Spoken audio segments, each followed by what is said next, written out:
From training to performing, join our big league conversation.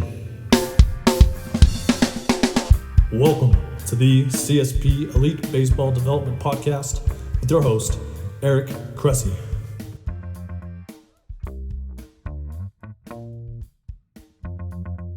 Welcome back to the CSP Elite Baseball Development Podcast. I'm your host, Eric Cressey, and this is episode 78. Today's guest is an accomplished athlete, coach, and businessman. But what I think is really cool about this episode is he jumped way outside his comfort zone to really learn about something that interested him that he didn't quite understand. And now it's become a topic that he's writing and presenting on a lot more. He sought out a lot of the best experts in the world to learn from. And I think he treats it as a way to create a very compelling story on how we can improve the training for our athletes and things that we can also apply in the clinical context for rehabilitation. So I think we're in for a really good show on some stuff that doesn't necessarily get the attention that it deserves.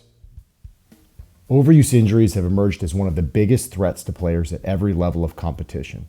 As an example, at the professional level, ulnar collateral ligament injuries at the elbow alone sideline pitchers for an average of over 17 months. That's a ton of lost development and a threat to lengthy careers. Just as concerningly, though, for youth players, overuse is the predominant mechanism of injury. So what can be done? Obviously, we need to train athletes to be prepared for all the stresses the game throws at them. However, the other side of the equation, recovery, often doesn't get the attention it deserves. Healthy, recovered arms mean you can stay in the game and give your best on the field, and that's where MarkPro comes in. MarkPro is a cutting-edge recovery tool that provides all the benefits of active recovery, but without the extra effort, muscular fatigue, or stress to tendons and joints. Players can use MarkPro as long as needed for exceptional recovery between training sessions or after games. We'll often send MarkPro units back with athletes to their hotels or even have them use them on team flights. Both easy to use and portable, MarkPro is a powerful tool that allows recovery anywhere, anytime. Use it while relaxing at home, on the road, or during tournaments. On a personal note, I was originally a naysayer when it came to MarkPro. However, longtime Cressey sports performance athlete Corey Kluber turned me onto it.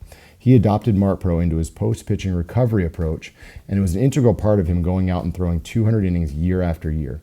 This led me to experiment with it myself and with more of our athletes, and the feedback was consistently outstanding. Now, just a few years later, you'll see it in every major league organization as part of the routines of some of the most accomplished baseball players on the planet.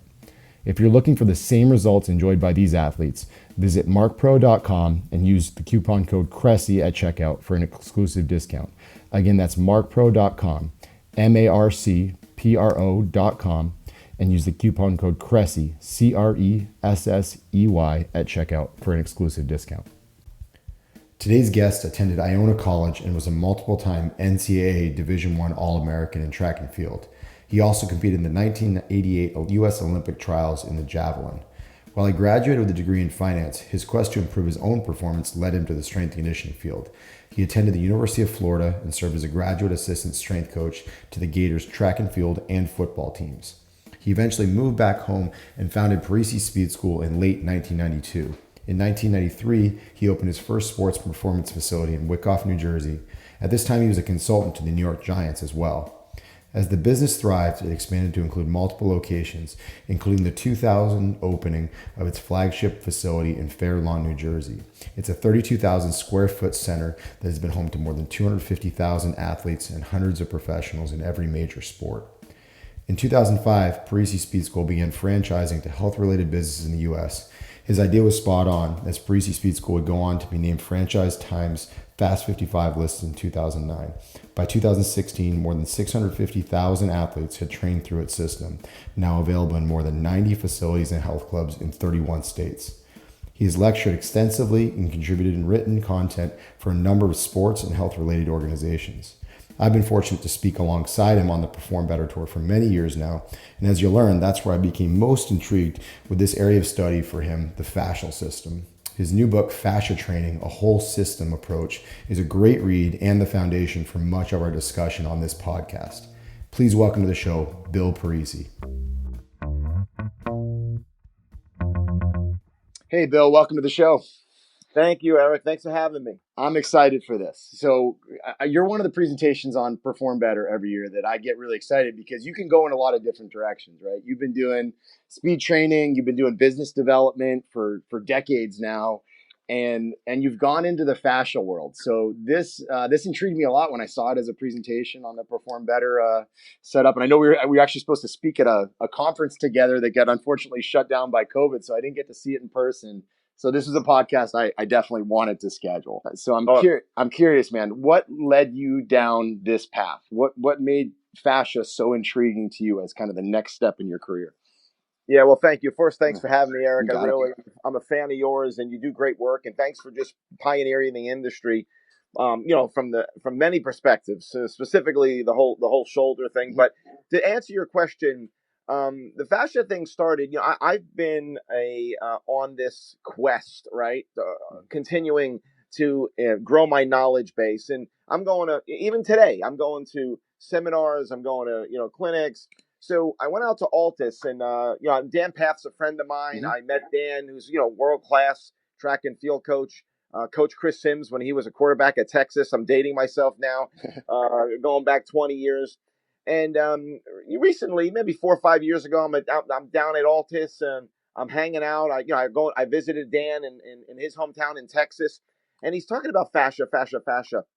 He sent me a couple articles, and I just it all came together for me. Like I stayed up, believe it or not, almost 48 hours straight. Like I couldn't sleep. I read every article I can get. I just became just fascinated. And I said, wow, there's a whole missing link here. And I started putting the pieces together, and I realized this newly discovered organ in the body, this connective tissue organ, which has 10 times more the proprioceptors than muscle, has recently been discovered because we now have the technology equipment to look at it under the microscope and really look at it at a deep level. So that was really that initially got me on this research path. But familiar with it for 20 plus years, like a lot of people, foam rolling, this is packing material or wrapping around the muscle, epimyosin, endo, peri. We have these things, and we never give it much thought. But now, after the research, after looking at this is a system that is up there with the muscular system, the nervous system, the cardiovascular system. From a training perspective, this is the fourth system from a training perspective that we've overlooked that we have to look at. That's super intriguing. I'm curious, like when you look back on, I mean, you were a really accomplished javelin thrower. You look back on your own training like we always do. Would this have been a game changer for you? I mean, we were very good. Would this have been what made you great, world class? You know what's funny? Luckily, I'm going to say this is luck. I've been doing a lot of things right, by accident. And being a thrower, being an overhanded thrower. Now I say this joke all the time. I threw, 237. I was a 2-time Division I All-American. I competed in Europe, went to Finland, and for a 5'10" Italian from North Jersey, I mean that's pretty good, right? I mean, normally, the high-level jab throwers are typically, 6'3" Norwegians, big guys. But when I went to Finland, I was so into it. I have this mentality that I go in attack mode. So in college, I actually put a fundraiser together, and I went to Finland for a summer to train with the best in the world. Back in 1988, Tapios Kouros won the gold medal in the javelin. The Finns were dominating the jab. They still, in a lot of ways, still do really well. The Germans are doing well right now. But the Finns, the Germans, they do really well. So I went to Finland for a summer in 1989, and this is where my world changed in terms of medicine ball training, kettlebell training, physio, but all these different training tools I became a lot more familiar with in the late 80s. And it was paradigm shifting for me. And one thing I didn't realize, I've been doing a lot of the right training in the Parisi Speed School. That's a lot of what we do, similar stuff. But a lot of that stuff is training the fascia system. I didn't even know it. But so I've kind of done these things, always prescribed to them. Like our system, or our speed development system, is really based around the fascia system. Just ironically, it worked out that way. It's a lot of movement-based training. We do strength training. It's a big part of it, but I think we overkill the sagittal plane strength stuff. And but really, that to answer your question, no, I really probably wouldn't have changed much. Some things definitely I would have, but I have a much better understanding now, and I understand why medicine ball training and all these other omnidirectional submaximal loading movements are important. Not, neuromuscularly, yeah, they play a role to help develop neural pathways and motor engrams, but there's a system that gets created, and we can, we'll talk more about that around these movements. And I think it's actually almost maybe important to like define the discussion, because you hear about self-myofascial release, and you hear about fascial stretch therapy, and you hear about various stuff in this world, and big words like extracellular matrix and all these things thrown around. So when we define the fascial system to you, what does it mean? What is it? What does it encompass? It's kind of like, you hear the core, and that means 5 million different things to a bunch of different clinicians and people in the, kind of the layman's community. So when you actually hear that term, what do you speak to?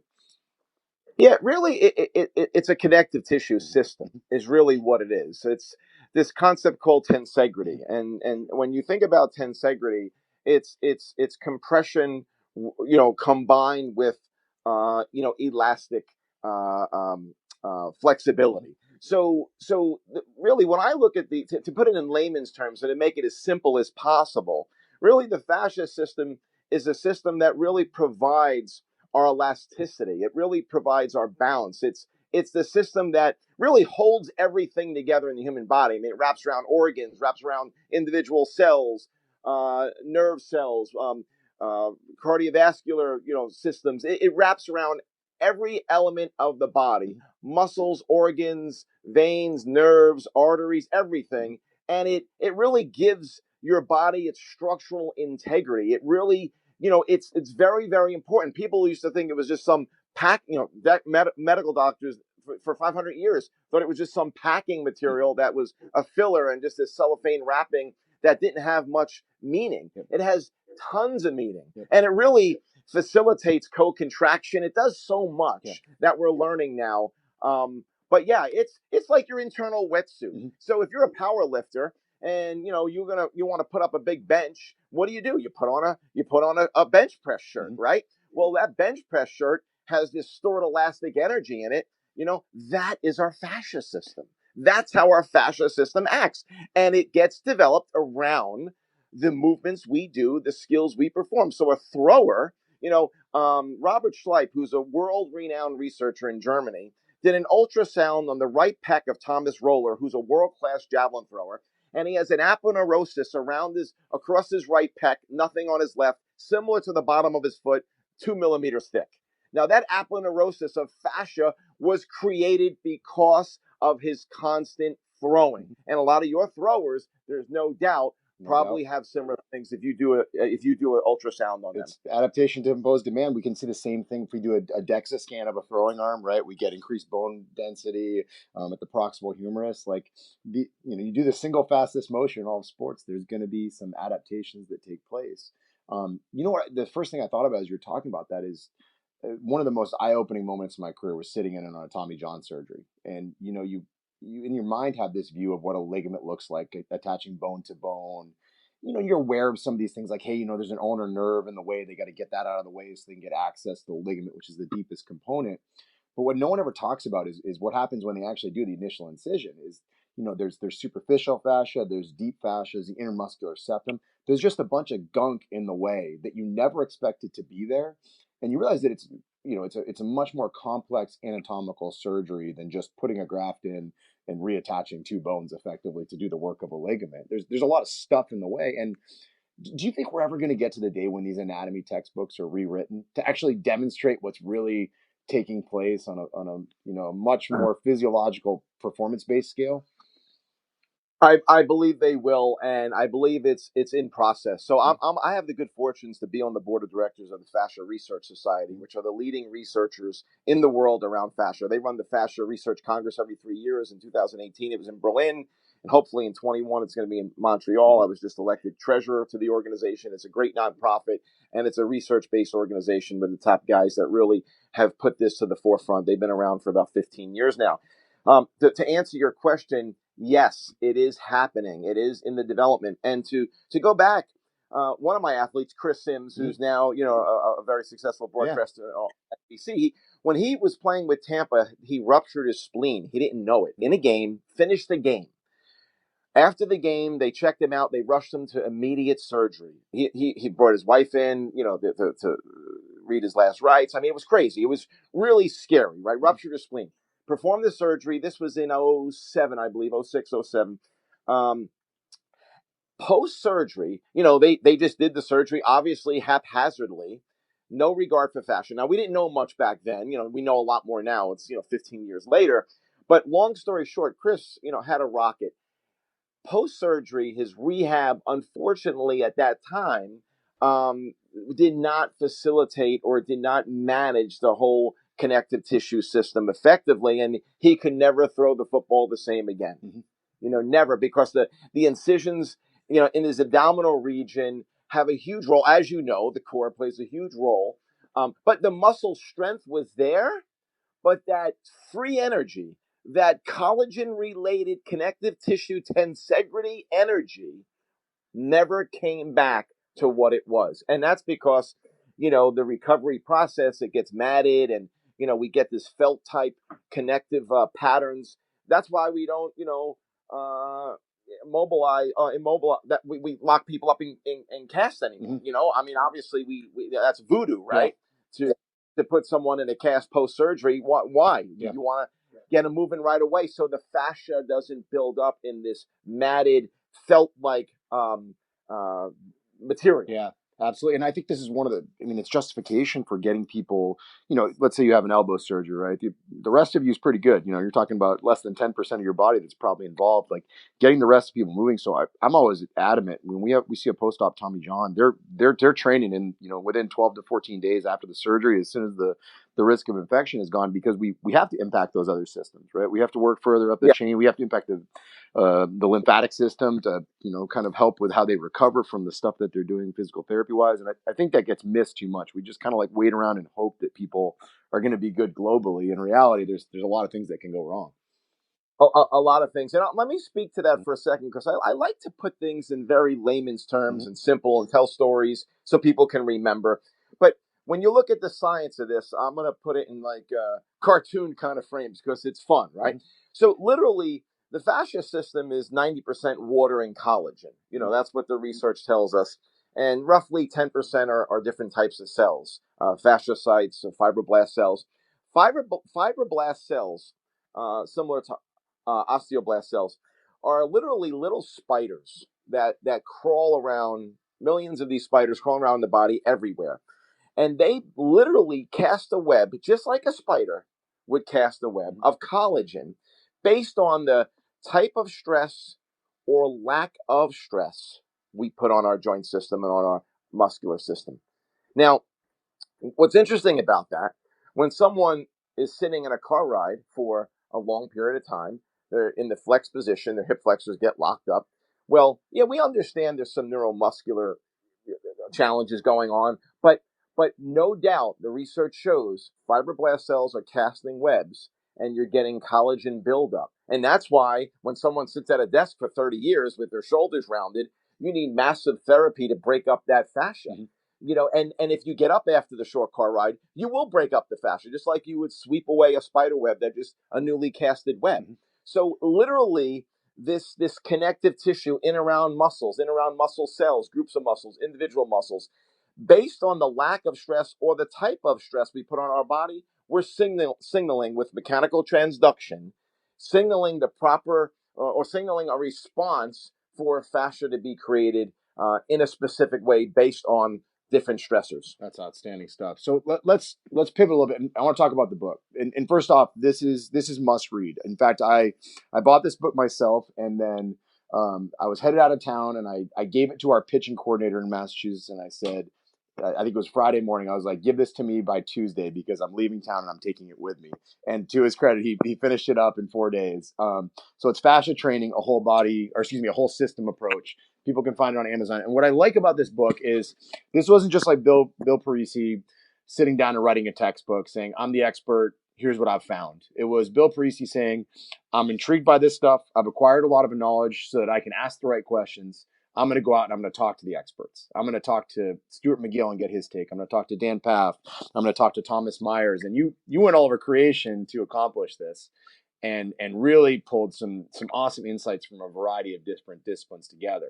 So the first one that jumped right out at me is in the book, Dr. McGill alluded to the fact that we may be confusing our fascial system with respect to the adaptations that come following different training approaches. The idea being we go in and we lift heavy, we create one kind of response. We go and we get into an aggressive stretching session, maybe we do some functional range conditioning or Pilates or yoga, we have a different response. Do you think that there are optimal times and dosages with respect to each other? Are we confusing ourselves by throwing all those things into the same session where we lift heavy and then we stretch afterwards? There's no doubt about that. I still feel there's a lot of misinformation in the industry. I feel we live in the sagittal plane way too much, and I feel in a lot of high school and even college weight rooms, we're promoting injury by living in the sagittal plane way too much. So in this kind of road trip I went on, I'm on a constant road trip, by the way, which is kind of really cool. Yeah. I'm in a point of my career now. I can get access to pretty much almost anybody in the world, and being on this Fascia Research Society board of directors has been unbelievable to have access to the greatest minds in the world, the people putting out the research. And I had the good fortunes to contribute some chapters, to some really heavy duty textbooks coming out. The stuff that you said might not always be so much fun to read, but to answer your question, one of the guys I came across, which you probably know, Michel Delcourt, Yeah. who created the Viper.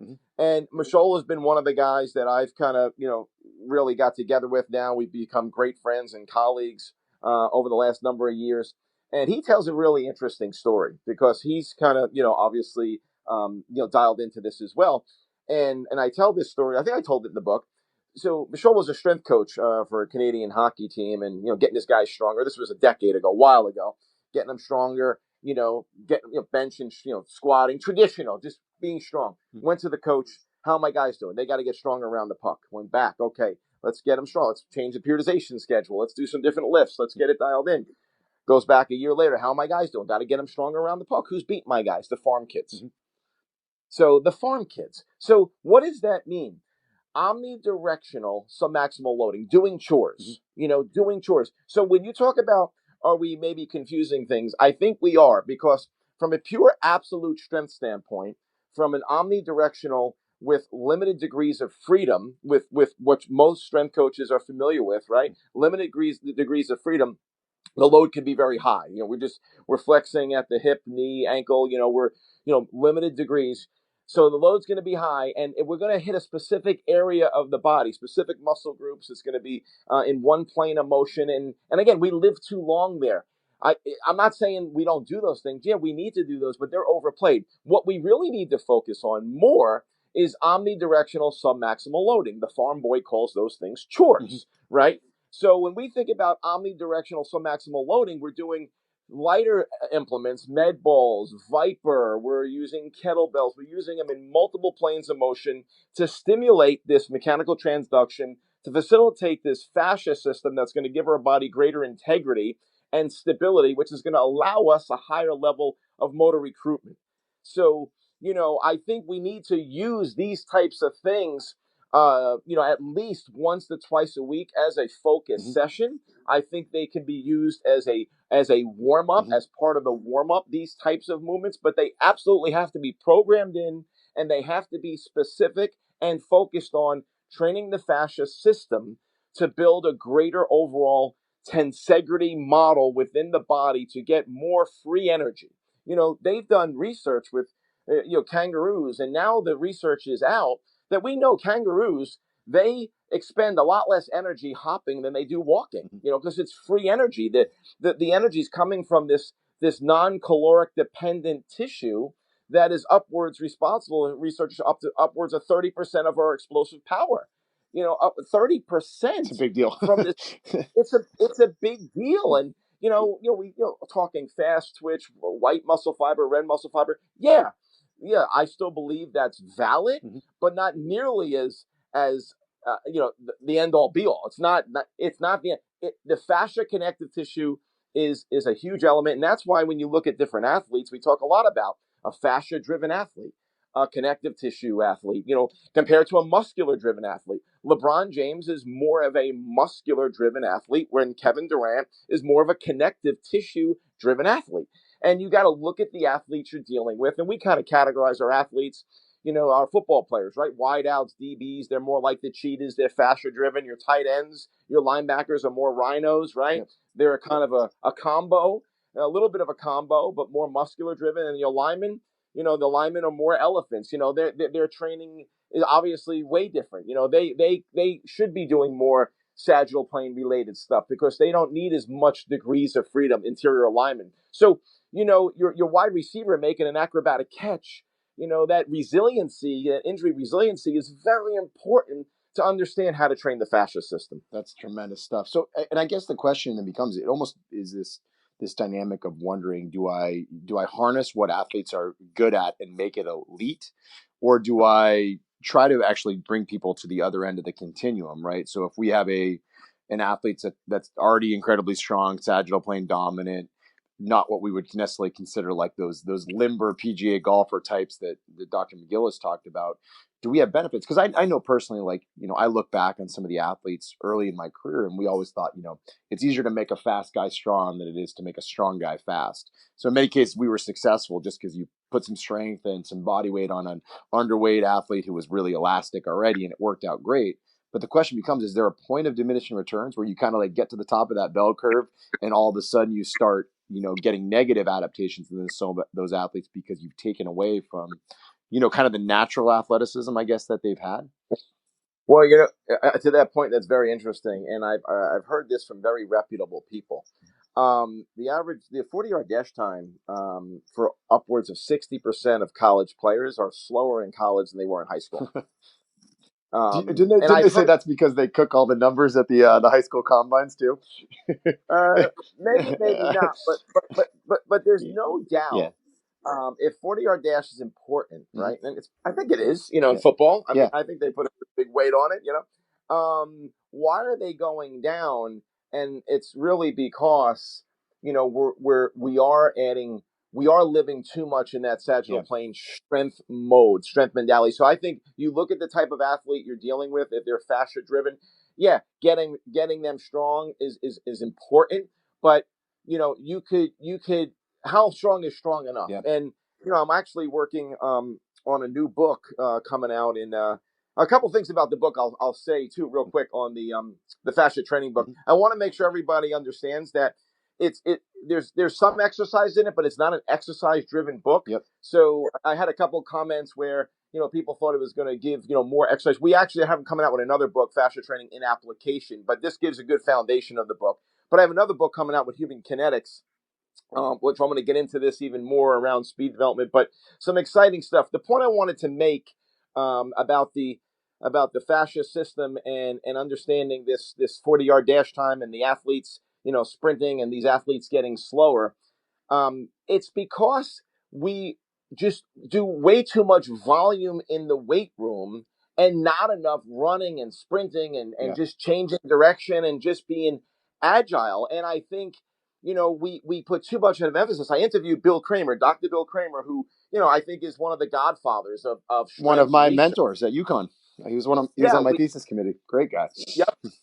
So I had a conversation with him because I'm calling everybody, and he says all the research he's done 2 times body weight in a squat. Yep. You're good. Yeah. 2 times body weight, and I think that's not an easy task, right? I mean, but we don't need to go above that. And I think we spend too much time on that. And if you're a fascia-driven athlete, a connective tissue athlete, that might not even be needed. You might not need up to 2 times. You got to look at, how that athlete responds. What are his drivers, right? What are his, anatomical drivers? What are his, just his DNA driver? What's making him really unique? And what does he respond to? So every athlete is an experiment. Every training session is literally an experiment. And you got to see, what are they responding to? And I think that's really, really important because, Dan Path had 3 guys run sub 10 zeros, under 10-0 in the 100-meter dash that didn't lower body weight train. Yeah, this is that didn't squat. That very limited, lower body stuff, whether because of injury or issues, or they couldn't recover from it for whatever reason. So it's very individualized, and you got to see what are those, anatomical drivers. What are those just those physiological drivers for that athlete. And this is a really important discussion to have. This is timely right now. We're recording this obviously in late September, and there are a collection of baseball players, both college and professional, maybe not so much on the amateur side, really, with high school kids, but there are a lot of athletes who didn't have a season this year. So what did most of them do? They just basically went to the weight room and got brutally strong.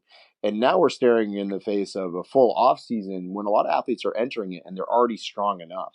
And that's as crazy as it sounds, it sounds good from a physiological standpoint, but it's terrible from a emotionally separating yourself from your biases, right? You like to lift heavy. What do you actually need to do from a physiological priority standpoint? Like, what do you say to an athlete that probably might need only lift like twice a week and then focus on a bunch of other stuff in the training sessions?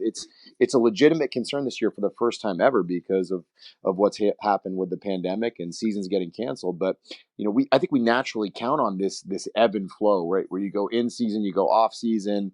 In season presumably becomes something that trains a lot of the elasticity of the fascial system and develops those favorable adaptations, while strength, maybe in body weight tend to fall off a little bit. What do you do when you don't have that ebb and flow? Do you totally reprogram? Yeah, I mean, I think you made a couple really important points there. There's pretty high injury rate going on right now, right? Like a lot of ACLs in the NFL, a lot of things going on, and hey, these guys didn't have access to maybe training rooms. Who knows what they did? Obviously, there could be a lot of different reasons why these things are happening.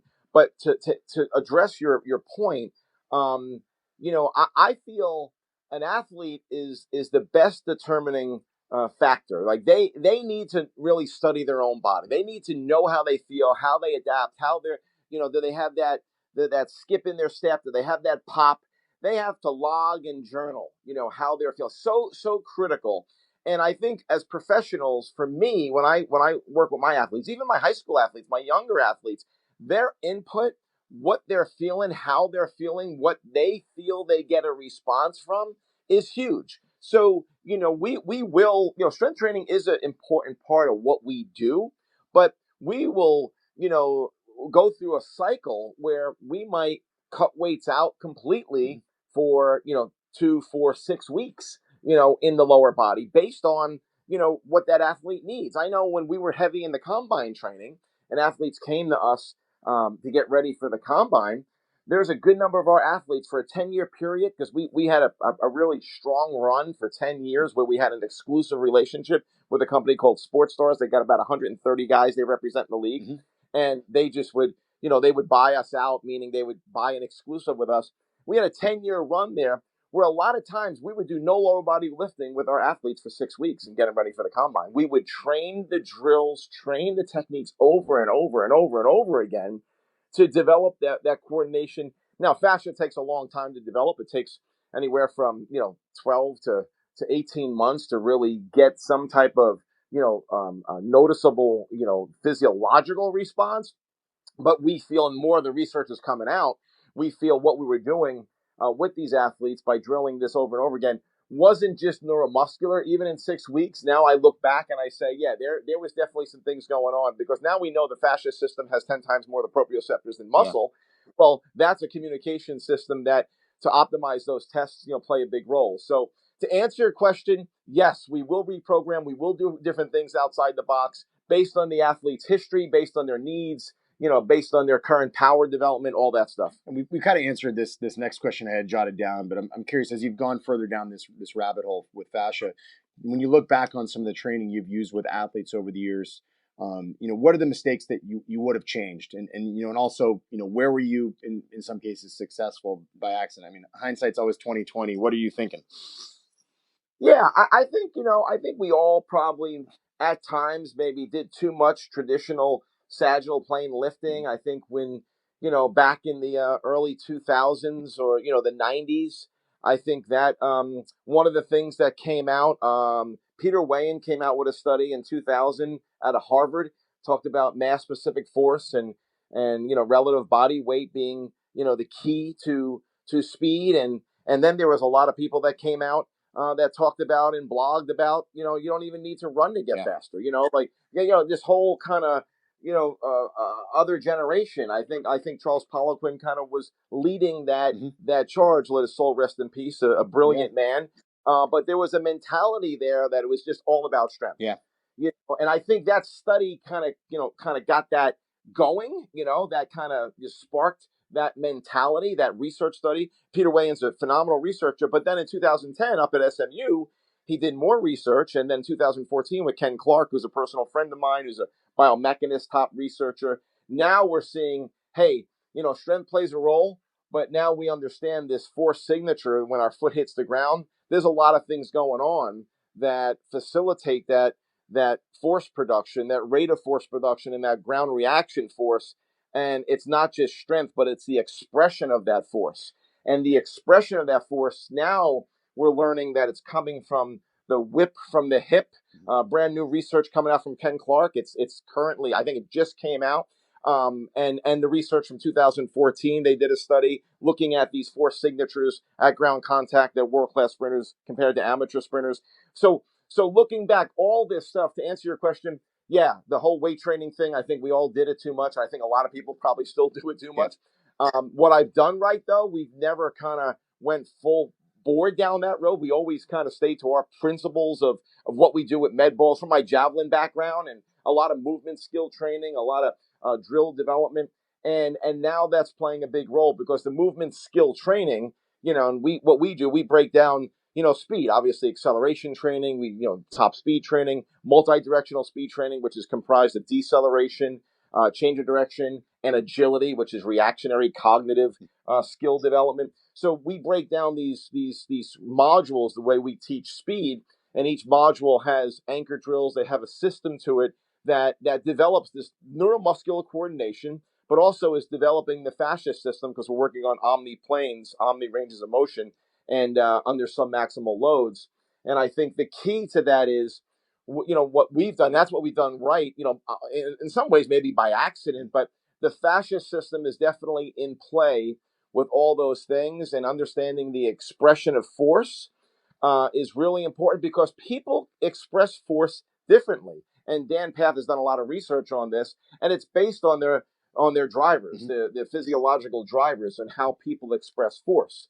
So Saquon Barkley, expresses force different than Odell Beckham. Yeah. You know what I mean? I mean, just look at their body types, right? There's two different body types, but I'll kind of pause there for you. Well, I think there's two things that I'm kind of stewing on is also we've got some good research. I know a few different people have talked about this with respect to kind of a lot of the velocity based training stuff that's obviously grown in popularity over the years, is that maximal strength actually sticks around really easily. Like I'm honestly stunned at I obviously push 90% plus loading in like my own lifting much less than I used to when I was really competitive as a power lifter, and it always just kind of hangs around really well. And I know there's some research that shows that you can stimulate that strength quality as little as once every 30 days, and it hangs around. Power tends to fall off a lot quicker, but maybe more anecdotally, and I'll tell a story about it. So Corey Kluber threw 249 innings. He threw Game 7 of the World Series in 2016. So over the course of that season, it was a crazy high volume. I think that was the most in baseball, aside from maybe John Lester that year, who also played in the World Series. And I just remember him coming back and us wondering, like, what are we going to do? Like, it's a short off season. It went all the way to November 1st, and so you're kind of wrestling with what happens when you have a big league offseason is usually shorter than a minor league offseason. And then when you go all the way there, you lose another month on top of it. And, it was kind of a feel it out thing. But one of the things that blew me away that offseason was how quickly his strength came back. It didn't fall off that much, but I mean, he was strong enough within 3 weeks of the offseason. And I've had that conversation with some other, big league veterans, guys who have thrown 200 plus innings and gotten into their, ages 32, 33, 34. What you realize is it's kind of just there when you go to get it. It hangs around a lot better the longer you've been at it. And I think this maybe speaks to why we see so many guys. I can remember David Wright talking about playing lighter, not pushing strength work as much late in his career when he was kind of trying to come back from a lot of the injuries that, that had put him on the shelf over the years. I think we're realizing there are a lot of veteran players who kind of discover this by accident, and I don't know that it's so much that the loading is beating up on their joints or anything like that. It's just that it's not giving them the same bang for their buck that it gave them when they were 17, 18, 19. They can just tap into it a little bit easier. Yeah, I couldn't agree more. And I feel, this, because fascia has, again, so much, it's so rich in proprioceptors. I believe, that ability to co-contract. And I think this, Stu talks a lot about agonists, antagonists. I mean, that doesn't even exist in his world, right? Yeah. That's a old kind of, throw that out the window. The ability to co-contract, that neuromuscular coordination, facilitation, not just from the nervous system, but from the fascia system, and having that skill, how to leverage, and if the fascia is developed from doing power related movements over long periods of time, you're going to have a more robust, structurally integrity based system. So imagine that powerlifting suit, that powerlifting shirt. Imagine having that around your whole body, around the specific skills that you perform as an athlete. And that's supplemented with more, of this fascia wrapping that just gives you that structural integrity. Why people wear sleeves or tights, they have that feeling. It keeps the warmth in. You got that springiness. Well, this is what's developing in the body, and it's giving you that recoil, that free energy, that stability around muscles, around joints. And I feel that the science is showing that now. I mean, when Robert Schleip did that ultrasound on Thomas Roller, I mean, he was so excited. I mean, it's really it's there, and we are just discovering this. This is newly discovered stuff, which is anatomy is 500 years we're dissecting. That's why I'm so excited. We run dissection courses of unembalmed cadavers to really do a deep dive. We did it with the NFL strength coaches. We did it with medical doctors here in New Jersey last year. So a lot of fun stuff. And I think it's cool because so I use my own master's thesis, right, as an example. I graduated from UConn, did my master's thesis collection basically 04 into 05, but the research actually wasn't published in the JSCR until August of 2007. So you're talking about like a 2+ year wait on what we researched to actually getting to it. So a lot of times we discover these things anecdotally, right? And as you're talking about this, I'm like, man, Bill Hartman talked about this to some degree on a recent podcast. Stu McGill hinted at it. Greg Rose has talked about it a little bit. Like all these people are kind of like, we're sniffing it anecdotally in the trenches on a daily basis with the people we work with, whether it's golfers or, tennis players or MMA athletes or whatever it is. Like you're actually seeing it structurally, and it's leading to good research, and we're picking up cool stuff. So, yeah. You know what's interesting? I'll say, when I talked to Stu about this, I mean, Stu knew about this for 20, 25 years. I mean, he was on it. And that's why he wrote the forward to my book. I mean, Stu doesn't just, write a forward to a book if he doesn't really believe in it, right? So when I talked to him, he's like, man, this is so awesome, Bill. I'm having such fun. No one ever asked me these questions, and I have so much to share. So he was on this, but it wasn't something that he elaborated on. I mean, obviously he's unbelievable with the spine, and I learned a ton. But this brought out so much research that was either unpublished from him or stuff that he published that was kind of forgotten. And that's where he was a big part of the book, and we made some connections because he has worked with many high performance athletes in the lab, and a lot of good things that we learned from Stu. That's incredible. And I think, one of the things that's, I guess super intriguing about a lot of this stuff is that there are still people online that deny that fascia has a role in things, right? There are people that don't believe in manual therapy, and in spite of like the body of evidence that, these have been on cave paintings for, 4,000 years dating back, for way before our times, but we just don't always have the research to back stuff, even though we know that it kind of works. So I feel like those are always intriguing discussions when people are just saying, well, show me the peer reviewed evidence, and it's just not always going to be there. Oh, well, now it's coming out in droves, the Fascial Research Society. And again, the game changer has been the imaging equipment. Yeah. The advancements in technology to see in vivo under the skin on what's happening. So that's really the game changer. When people say, oh, why now? It's technology. And we have cell phones, 20 years ago, 30 years ago. Like if you were to tell me I can have a conversation, that's the Jetsons. When I was young, it's like that doesn't exist. Well, now it exists. All right. So I'm actually going to read directly from the book, page 96. This is a quote. It says, as I mentioned earlier, fibroblast cells are the architects of the fascia system. Basically, when fascia tissue is exposed to impact, vibration, pressure, or stress, an electrical charge is generated in the fascia tissue matrix that causes fibroblast cells to go to that spot and start producing collagen and other molecules as needed along those lines of stress, vibration, and impact. That was from the Dan Paff chapter. So an underlying theme of this book is that this this fascial system is not just structures. It's an electrical charge more than it is just a collection of ingredients. So this charge can obviously be positive or negative with respect to the performance outcome that we desire. So could you say that this is a rationale for why we know those athletes that just feel like tight after a strength training session? It seems to linger. They feel better when they don't lift as much in season. Like, is this a rationale for, like, is there individual variance in how we respond to a given stimulus?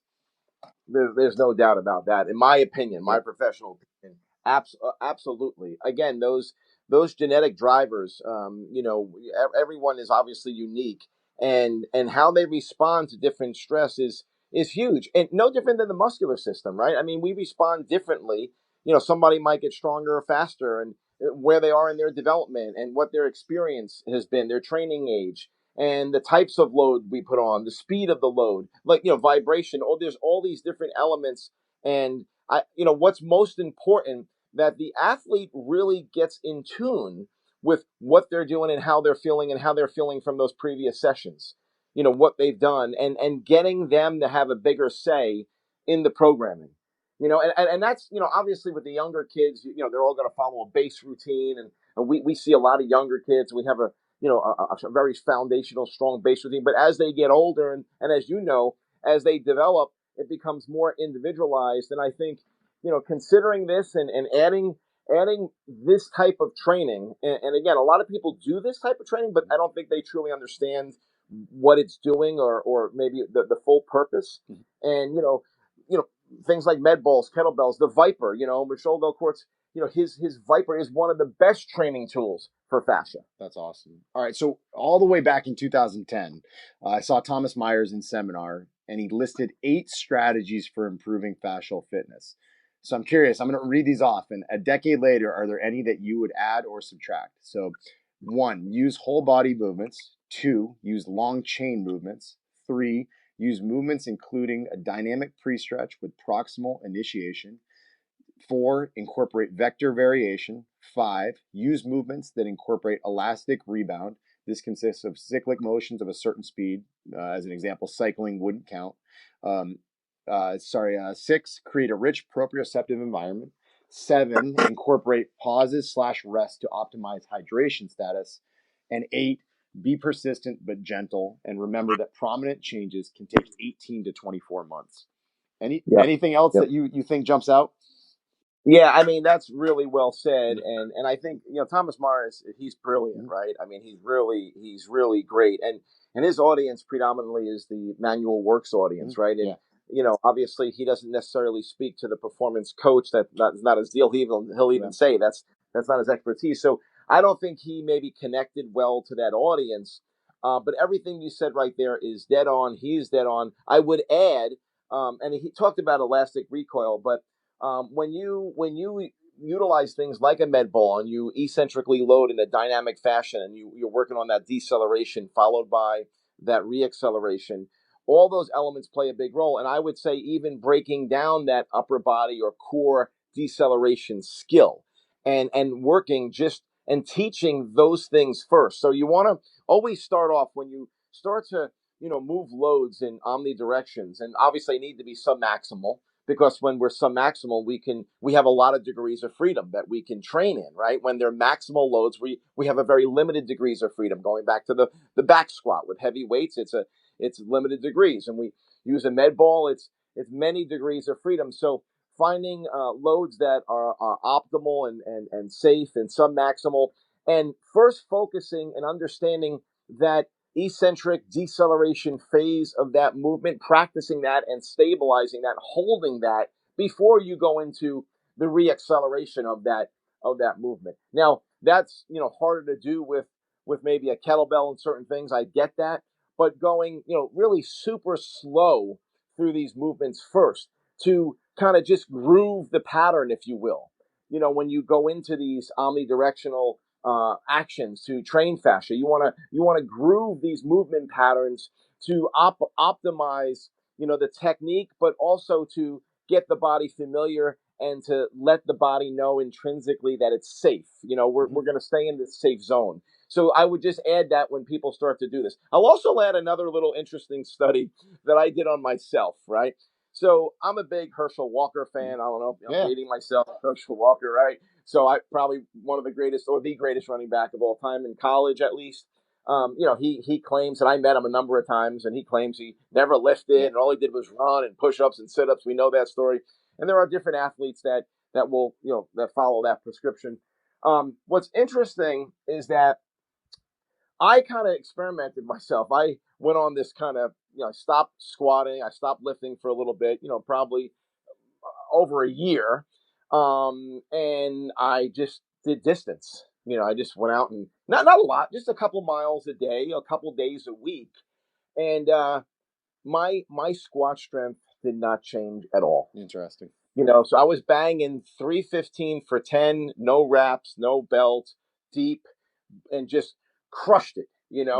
And it was really interesting because when I kind of went through that cycle for a year, and I said, I'm gonna really experiment with this. What? And you said, and I wasn't even really doing much power movements. I didn't really do. Now I wasn't doing a ton of distance. I wasn't going out and running 5 miles every day. I was probably doing 2 miles, 2 to 2.5 miles, 2 to 3 days a week, right? But being 210 pounds and running, that distance and just, not super fast, what I feel it did or it does is with the body moving, all those organs, the system just oscillating. That's what Thomas Meyer says. One of the things is this oscillating, continuous, bouncing motions. The research now shows that this oscillating, continuous, my ground contacts on a 3 mile run are thousands of ground, thousands of touches, thousands of elastic responses on a few mile run, enough to recover from and get and take advantage of that. But I just thought that was interesting because listen to a guy like Herschel Walker. Now, I'm not saying go out and run distance and don't lift. No. I'm saying I'm experimenting with the different systems that get addressed when we do different types of training. So I used to be like, distance. Why are you doing distance? That's a waste of time. My attitude towards distance, because it's no different than kind of jumping rope, right? A lot of guys say, hey, Jim, what's this like secret jumping rope with boxers, or jump rope and you'll dunk a basketball? I mean, you kind of hear these stories. Go jump rope. And whether it be jumping rope or jogging, I believe it's similar. In a lot of ways, it's similar in terms of the response we're getting from that low intensity recoil. Yeah, and another really good point from this, you kind of hinted at progressive intensity there. They use the example of yoga and the martial arts, where there's actually a really gradual on ramp. That was a theme I feel like I saw a couple times in the book. That in weight training we tend to be like, hey, 15-year-old kids coming in, let's get them to squat for 100 as quickly as we can. And I think a lot of people forget. We've researched that shows people can make strength gains on as little as 40% of 1 RM when they're brand new to stuff. And just in general, do you think that's a mistake that we make industry wide, as we push too fast and chase high level adaptations when there's some low hanging fruit that we could capitalize on much sooner? There's no doubt. My whole program's been built off that. And it's funny, I use the martial arts example throughout the book and when I explain what we do at the Parisi Speed School. So if you're a 5-year-old, you go into martial arts, you're a white belt. You have very little coordination, and you learn how to throw a punch, you learn how to kick. Then after a while, 2, 3, 4, 5 years, you're 10 years old, 11 years old, maybe you're a junior black belt. You're dynamic, you're explosive. That kid didn't lift weights, right? He used his body weight. What did he do? Day after day, he trained his fascia system. He's punching, he's kicking, he's jumping, he's doing jumping jacks, he's doing star jumps, he's doing all body weight dynamic stuff. So the Taekwondo athlete is the ultimate. The Taekwondo black belt athlete, Bruce Lee, is the ultimate fascia-driven athlete, because the odds are they're not going to squat a whole ton. Maybe they will, but the odds are they don't live in the weight room. They live all day long throwing punches and kicks and blocking and whatnot. Wrestlers are similar, in terms of just that pure, strength. But yeah, martial arts is a great example of understanding, the speed development and what we do with the Parisi School. Again, we're teaching, this motor vocabulary, just like a martial artist Taekwondo athlete. They have a movement vocabulary of blocks and defenses and kicks and punches. They put them together during the competition. We do the same thing. We have a movement vocabulary for acceleration, multi-directional speed, deceleration, change of direction, reaction, cognitive skills, top speed, maximum velocity, and then you train these elements at different times with focus, and then you put them together, and then ultimately, it's time to spar. It's time to play. Then you put it together in a game situation. And I like it. And maybe it speaks to my next question, but what are some must avoids if you're looking to optimize both short and long term, fascia system fitness? And I'm thinking in the context of, like, I'm sure you've seen hundreds of or probably hundreds of thousands of teenage athletes over the years where Accutane, right? You're going to see 4 or 5 kids a year who have a terrible response to it, right?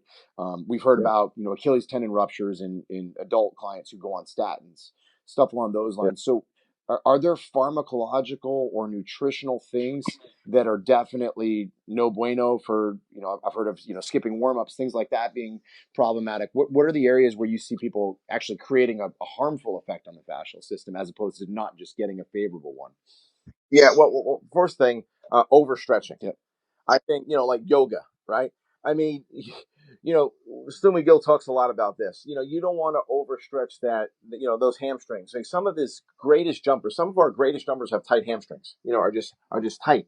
You don't want to stretch out that elasticity from the fascia system if you're an explosive athlete. So I think things like yoga for an explosive athlete can be very dangerous, done in a way that doesn't fit the needs of that sport. I think flexibility is a thing you only need based on your sport's demands.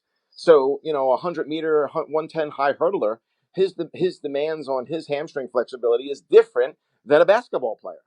So, you got to be really careful on overstretching, because if you stretch fascia, it's like a plastic bag, right? If you overstretch continuously, you can lose that elasticity forever. You can stretch out that elastic free energy way too much, and this is proven by science. So to me, that's one of the biggest things when I hear a basketball player is going to go do yoga. I mean, listen, get myofascial release work done by a massage therapist or a physical therapist to work on you to break up specific areas that need to be broken up, and understand where you're tight, because you might have an issue with your hamstrings, but Eric, it might not be in the hamstring. No doubt. It might be in the hip flexor, causing a forward pelvic tilt, but it could be a lot of different things. So really, like, finding a really good therapist that's dialed into fascia, that understands tensegrity, is huge. The other thing I will say, the hidden gem, is bone broth or gelatin. Taking in this collagen to help accelerate the development and growth of fascia. So, bone broth is a no-brainer. Heat it up, drink it as replace a coffee or soup. Put some salt in it, and you're good to go. So those are two of the real big ones I would recommend in terms of keeping healthy, dynamic fascia and not overstretch. Now, also look at your sport, right? If you're a belly dancer, stretch, do yoga. All right. So, and this is the one I'm actually super intrigued about. And I remember in that same presentation that I alluded to earlier, Thomas Myers said we probably know about 25% of what we need to know about the fascia system. And that was 2010. So we're a decade later. Where do you feel like the research needs to go next? What don't we know yet that we want to learn desperately? Well, this is what's so exciting. I think right now, from a medical standpoint, they're making great progress and understanding sickness and how fascia plays a role in cancer, and all these elements. These breakthroughs are coming. They're coming. The world of performance, and this is why I've been flattered to be on the board of directors of the Fascial Research Society, because they would like, they're hoping that I can bring this information to the performance world and bring this research and help curate it and help deliver it in more layman's terms. And myself, and I have a great team behind me. My co-writer Jonathan Allen, who's great, a professional writer. So I have a great team to help communicate these thoughts, communicate this information. But where we got to go next is we got to get more people talking about fascia, more people, focusing on this element of fascia, training fascia, understanding how to train it, and sharing outcomes.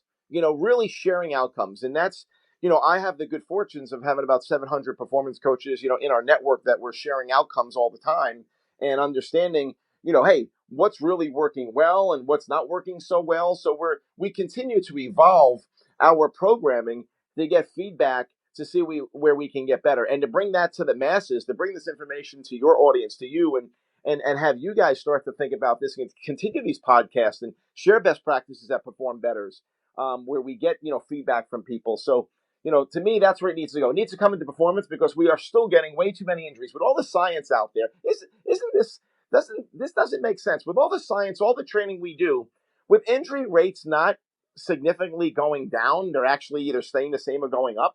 Don't you think there's something wrong? It's interesting. I mean, like, all the training we're doing, all the stuff we're doing. Now, granted, athletes are playing more. They're higher, output athletes. They're, more demands on their body. We understand velocities are much higher, limb velocities. We understand all these things, but we're training a lot. Like, we should. The number one goal is injury resiliency, and the majority of soft tissue injuries are fascia related. So if that's the case, if the majority of soft tissue injuries are when I say fascia, I mean all the connective tissue, because when you talk aponeurosis, you talk tendons, ligaments, it's all the same collagen matrix. It's very similar. It's all, it's just different layers. It's like the Atlantic Ocean, the Indian Ocean, all different bodies of water, right? We talk about that in the book. Tom Myers expressed that when we went sailing on his boat. That was a great quote from Tom. So, but understanding that, don't we need to look at this system more? If this is the system that's predominantly the culprit of what breaks down during injury, and how do we address it more?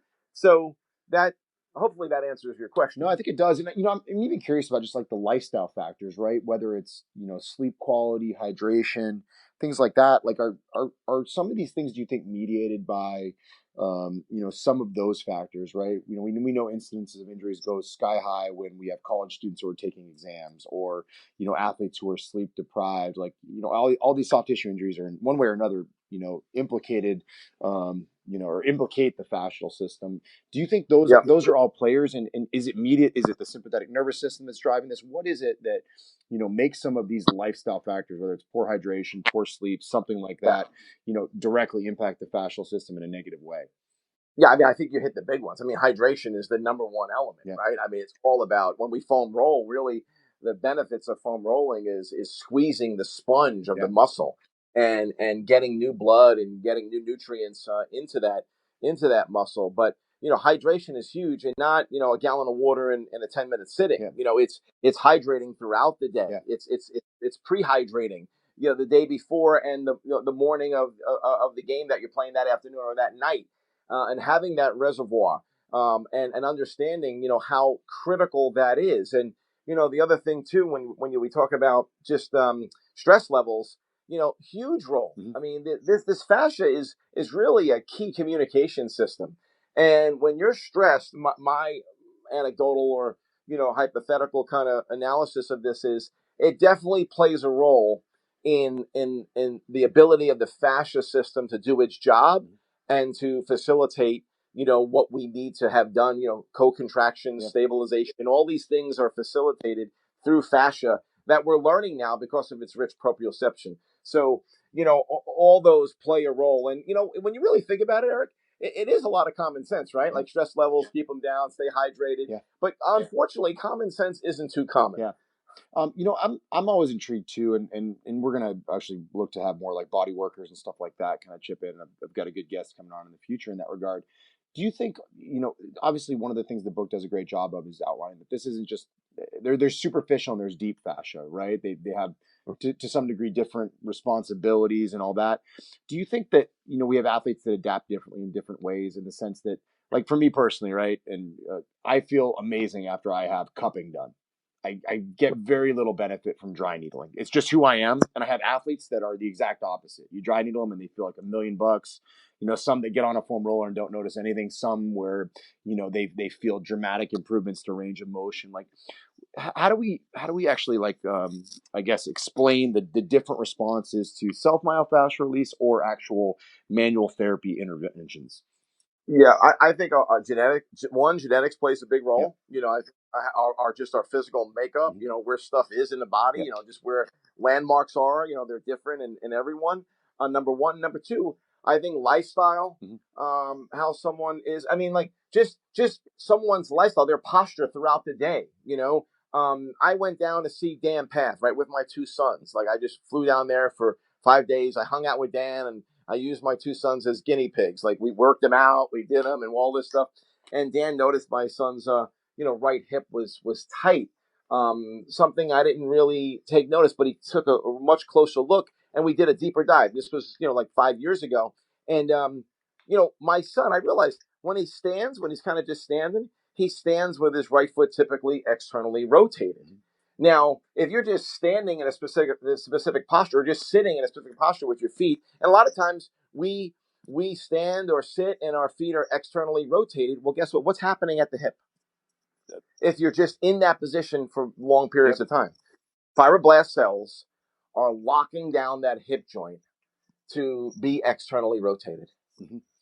So we have to break those fibroblast cells up. We have to be aware. Awareness is number one, right? You want to lose weight? Well, if you don't have an idea of how many calories you're putting in your body, and you might have that great Caesar salad, you think it's great, but it's 1,500 calories, is awareness, right? So awareness, man. It's awareness. It's just knowing, how are we standing throughout the day? How are we sitting throughout the day? We know if we sit, and we're an accountant and we sit in a chair for 15 hours a day, we know our shoulders, they're all going to get locked down. Well, that's happening throughout the entire joint system. So it's very prevalent for an office worker to have these issues in their thoracic spine and shoulders and whatnot. Mm-hmm. Well, as athletes, if we're in a classroom all day, and we're in certain postures for long periods of time, these are limiting factors that need to be addressed. Yeah. I think the other thing too is to speak to kind of some of the I guess the components of fascial fitness that Myers talked about. Is he made a point: be persistent but gentle. This is something that you also echoed in the book. Prominent changes can take 18 to 24 months. This isn't like the muscular system and the where you can get crazy hypertrophy, or even the neurological system where you can see you can put 250 pounds on somebody's deadlifts in 6 to 12 months. And that's where you get into trouble. So, you could even make the argument that that's one of the things that we're wrestling with in professional and college sports right now, with injury rates being sky high, coming back from kind of this quarantine period, is that we haven't given the fascial system time to keep up with a lot of the demands that are placed on the muscular system and sport participation or the training for it. Right. No, and I think we're a society that we want instant gratification, and I feel the fascia training, the fascia system is not going to give you that. So that's why I almost like to classify the fascial related stuff we do as kind of like an extended warm up, or sell it to my athletes in that fashion, because it really is a way to really stimulate. Or use it maybe at the end of a session where we might, depending on what we're doing, if we're doing like a speed development session or an acceleration session, we'll program in some omnidirectional, submaximal loading type stuff like med balls or Viper, things of that nature. Yep. But so it just kind of, it's incorporating these elements that really create lines of stress, outside the center of mass that puts lines of stress through the body in different vectors, off the center line, that while the muscle is at length. I think that's a secret, because we're always facilitating contraction as we're shortening muscles as we contract. It's contracting, co-contracting multiple muscles along the lines of the outside the center of mass, and while the muscles elongated, and just creating a stress on the system that's different, that the body has not seen before, but will see in sport. So when an athlete is accelerating or making a diving catch and contorting his body in all these different angles under different forces, gravity and all these different elements, and facilitating limb speed, we need to train for that. We need to create this inner armor, this suit of armor that can hold us together better, basically hold us together when we're going through these dynamic motions. And the squat and the bench and the dead and the step up, that's not preparing us for those things. No doubt. All right. So you've got some cool stuff in the works. You got to fill us in on A, what's ahead, and B, where folks can find out more about it.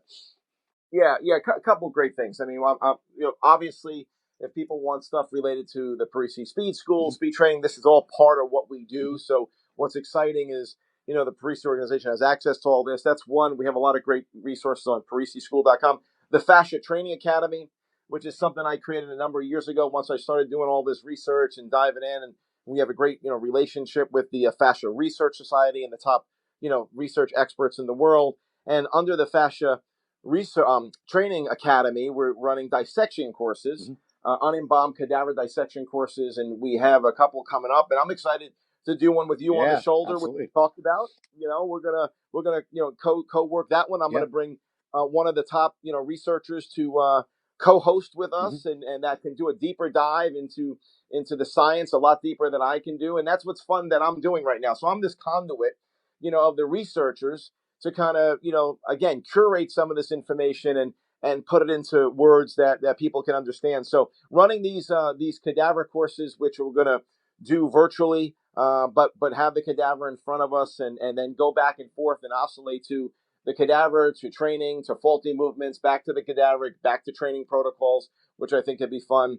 And then, we got a couple more books we're working on. So this fascia training in application to give people more, specific exercises, which the only knock on the first book was, it didn't have enough application in it. And it wasn't truly an application book, as you know, but we're working on that. And we have another book coming out that's actually going to be published with Human Kinetics, but we're very excited about on speed development. So, we have a couple things in the works that's really exciting. And this whole fascia element is taking a life of its own. That's awesome. And so I'm gonna sing your praises for a second. This book was fantastic. It was an awesome read. Something you can read quickly too, because it's storytelling with great lessons intermingled. Now that you get exposure to people who are doing this at a high level in a lot of different capacities, whether it's clinical, more strength and conditioning oriented, and when you can tap into guys like Thomas Myers and Dan Papp and Stuart McGill in a single book, it's a surefire winner. So fascia training, people can check it out on Amazon. Bill, this is awesome. We really appreciate you taking the time to join us and share some insights on an emerging field that you're at the forefront of. So thank you very much. Well, thank you for having me, man. I'm a fan of your work. You do great stuff, and keep educating the coaches out there. I know everyone loves you, man. And congratulations on all your success. I'm so sad I missed you in Orlando. You were supposed to speak at our national conference, and everything got shut down on March 14th. We were in Orlando. Remember, absolutely. Going home. It was crazy. You're not kidding, man. We're ready for 2021. Yeah, for sure, my man. Awesome. Thank you very much. Thank you for joining us for another episode of the CSP Elite Baseball Development Podcast. If you enjoyed this episode, we'd be thrilled if you'd consider subscribing to the podcast and leaving us a review to read on iTunes. We welcome your suggestions for future guests and questions. Just email elitebaseballpodcast@gmail.com. Thank you for your continued support, and we'll see you next episode.